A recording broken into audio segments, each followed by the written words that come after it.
if a person ends their life, does it necessarily mean that they go directly to hell? I think it's a sensitive question, and it is not the kind of question that you just want to answer saying, yes, absolutely, or no, not at all. We don't know. We don't know. We have no idea. And one of the most profound responses that I ever heard to this question was by a man called Ravi Zacharias. He has passed on now, but he gave such a powerful response to that question, and also just adding to the fact that he gives a part of his testimony as well where he has tried to end his own life. And when I heard this a couple of years ago, it completely changed my perspective on faith. It completely changed how I approach matters of faith and salvation when talking to other people, just to have a little more grace and to be a lot more sensitive as to what it is that you say and how it is that you respond. Ravi Zacharias was an apologist, and one of the best apologists that I have ever listened to in my life. He had a profound impact in my faith journey. From when I first got saved, he was one of the first people that I started listening to. So I want to get into this video. I want to share this video with you, and I really do believe that it will be just as impactful to you as it was to me.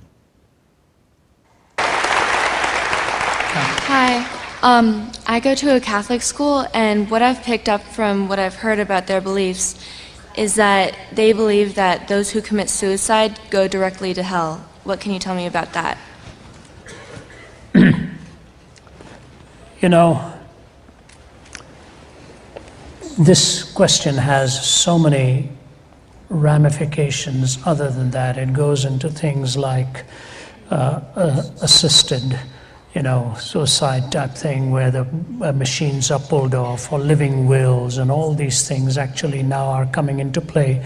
The more machines we have and the more science grows, the more complex these decisions become, and we are making more decisions of more rapid nature, at a more rapid nature, of more dramatic implications.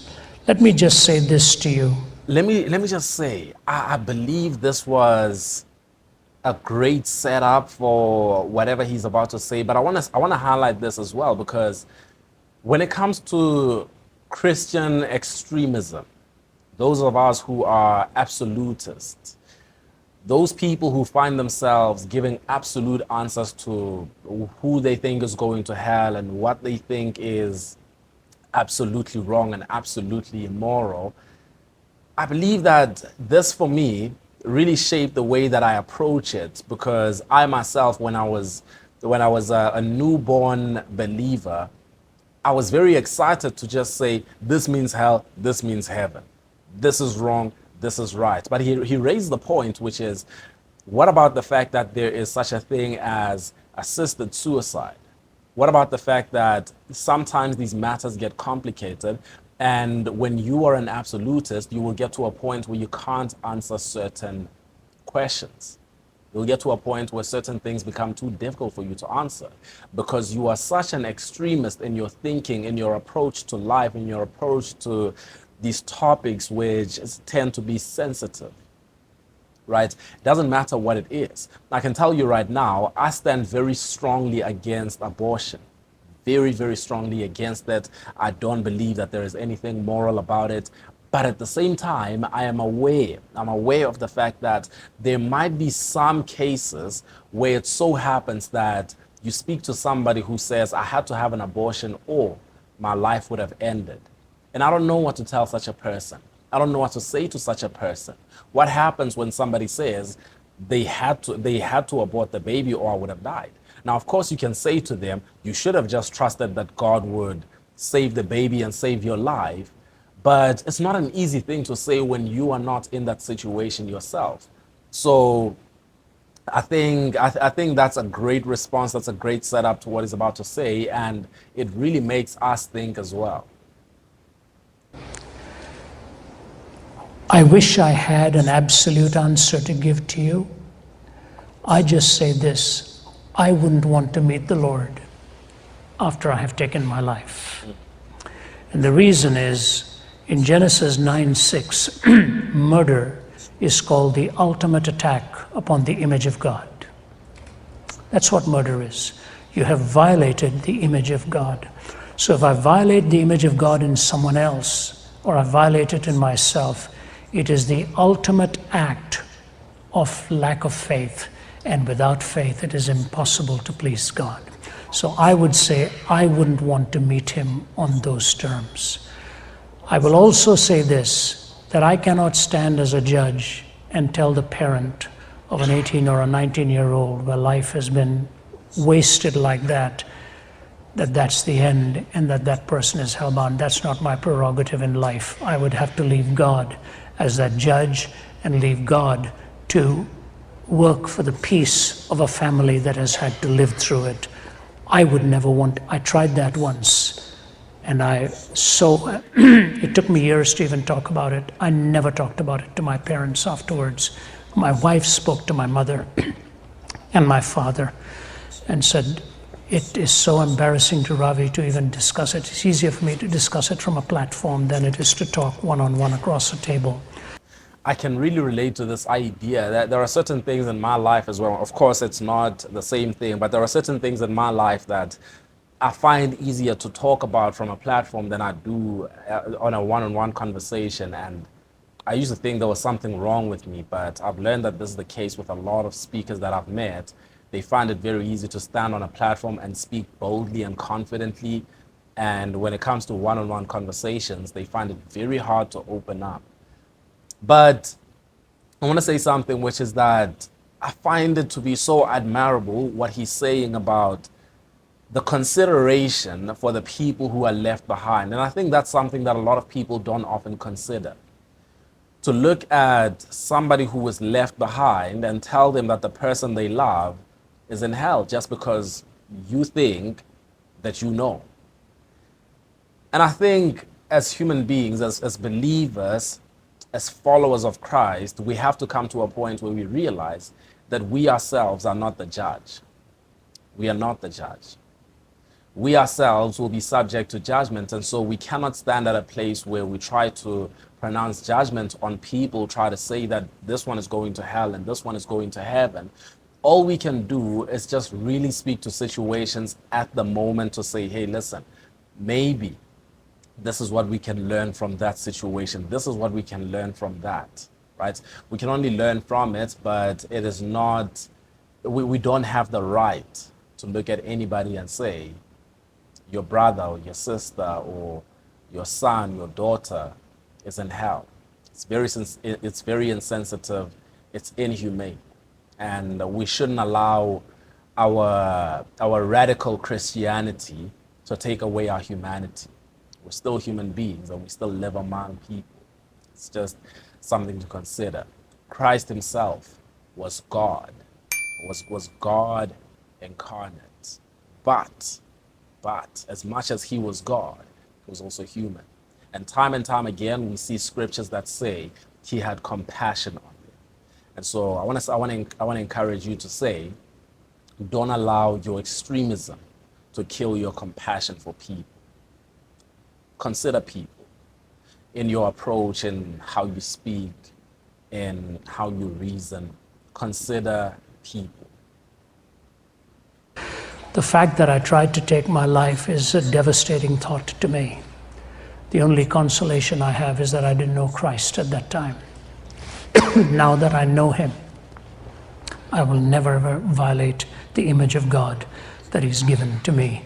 And I just pray that in pain or in struggle or whatever, in Romans 14, it tells you about eating food, about one day being more sacred to one than another. It gives you all of these things. And it tells you this, whatsoever is not of faith is sin. What it really means is, if you violate a conviction that God has placed in your heart clearly, it's a sinful thing to do. So I would say what Francis Schaeffer says about the sovereignty of God and the responsibility of man. If you're ignoring the sovereignty, he says, that's what I will preach to you at that time. If you're ignoring responsibility, that's what I would preach to you at this time. If you violate a conviction that God has placed in your heart, it is sin. You violate something that you know that you know. That is sin. it's a very interesting understanding because we'll often say, well, so and so did this. Does that mean that they're going to hell? And what's interesting is that when it comes to a lot of these conversations, and again, like Ravi said, he's not trying to give an absolute answer, but he's highlighting this idea that oftentimes people do certain things and there is no conviction in their hearts that says this is sin. And he also gives the example of him trying to end his own life, and at the time it didn't occur to him that this is sin. To him it was right. To the person at the moment it might be right.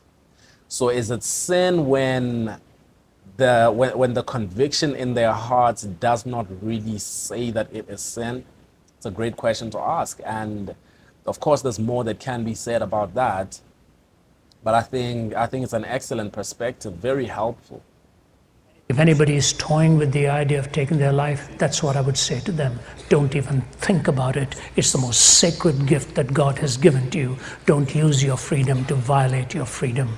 The eternal destinies are in the hands of God, but the moment is for us to choose and select. Let us not violate what God has given to us as a sacred gift. It is a privilege that is entrusted. Trust Him through the wildest twists and turns. When you finally meet with Him, you'll find He sustained you the greatest in your darkest night of the soul. George VI was dying of cancer, and he spoke to... Wait. And I know he ends off with something that is so beautiful, but I just want to go back to that again. I want you to hear that again because, wait a minute. That was beautiful. Let me just... Responsibility, that's what I would preach to you this time. If anybody is toying with the idea of taking their life, that's what I would say to them. Don't even think about it. It's the most sacred gift that God has given to you. Don't use your freedom to violate your freedom. The eternal destinies are in the hands of God, but the moment is for us to choose and select. Let us not violate what God has given to us as a sacred gift. It is a privilege that is entrusted. Trust Him through the wildest twists and turns. When you finally meet with Him, you'll find He sustained you the greatest in your darkest night of the soul. George VI was dying of cancer, and he spoke to the world, and he said this: I said to the man at the gate of the ear, give me a light that I may walk safely into the unknown. And he said to me, go out into the darkness and put your hand into the hand of God. It shall be to you better than the light and safer than the known. Life is too precious. Don't squander it. Go out into the darkness, put your hand into the hand of God. It shall be to you better than the light and safer than the known. The greatest triumphs are those who have survived the greatest darkness. In love's service, the wounded soldiers will serve best. So don't think of hurting your life. He will carry you through. That's what I would tell the young person. Eternity is in His hands, and I wouldn't want to risk it on that kind of ambiguity. Okay? God bless you. You know, I made a video some time ago where I was saying that I don't really know what I would say to a person who wants to end their life. And it is a question that comes up a lot where somebody says, I'm tired of living. Is there anything that you can say to me? And I don't always know exactly what to say. I always trust God to speak through me, and I always trust God to just give me the right words to speak for whoever might need them in whatever specific season. But I've never been in a position where I thought I know exactly what to tell to a person who is suicidal. And God has been gracious in that He's always used me to say the exact words that needed to be said at the exact time that they needed to be heard. And that has been a blessing in that sense, that I've heard so many people as a result testify about the conviction that they now have that they will never again consider such a thought. But to this day, I still don't claim that I know what to say. But I think what Ravi Zacharias, how he put it, is absolutely beautiful. I myself could not be able to word it exactly the same way that he did. So I've always been really grateful for this clip, and I just remembered it randomly because I heard it a couple of years ago, but I thought it might help somebody else as well. I thought somebody else might find it to be a blessing. So I hope it blesses you just as it blessed me. And with that being said, my friend, don't forget to subscribe to the channel. Don't forget to like the video and share the video with a friend who might need to hear it. God bless you, and I'll see you in the next video. Exciting news. Listen, I've got a new book out that is called Stay in Your Comfort Zone, The Mastery of Public Speaking. I know it sounds weird when I tell you to stay in your comfort zone, because you would expect me to tell you to burst out of your comfort zone. But in this case, I am telling you to stay in your comfort zone. That, my friend, is the secret of every single great speaker. It's the fact that they speak from the comfort zone. It's the fact that they can be uniquely themselves. They're not trying to be someone else. They're not trying to be like someone else. And so I want you to get your hands on this book. If you want to improve as a speaker, if you want to upskill, if you want to equip yourself with some information about how it is that you can become an exceptional speaker, Stay in Your Comfort Zone is out right now, and I promise you that this is the book that you have been looking for.